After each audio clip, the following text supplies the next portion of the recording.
You know what I mean when I say the Godfather, right? Well, get ready to hear about the Godmother of cocaine. She is Griselda Blanco, I should say was, a 69-year-old mother of four, seen here in one of her many, many mugshots. As of yesterday, she is dead, gunned down by a motorcycle-riding assassin as she stepped out of a butcher shop in Medellin, Colombia. But this cocaine godmother made her name as a drug kingpin right here in this country. In Miami in the 70s and the 80s, she is so notorious, in fact, a documentary chronicled her exploits. Here is just a piece of that. Be warned, the language is rough. Godmother told me I'm the baddest to ever take a breath of life.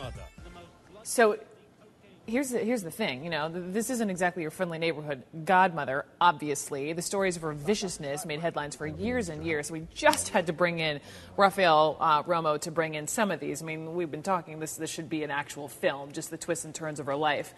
So she was killed by a motorcycle assassin going into a butcher shop. There's so much irony in there. Exactly. Well, so much irony because she basically invented that kind of execution in the 70s and 80s when she was powerful in California, then in New York, and then in Miami, bringing 3,500 pounds of cocaine every year. At one point in time, her fortune was estimated at $1.5 billion. At one point in time, she plotted to kidnap JFK Jr.? That's one of the allegations of one of her associates that appeared in the documentary that you just showed people. But apparently it was just talk. It never actually materialized to go to the planning stage. Tell me more about her. She avoided the death penalty, right?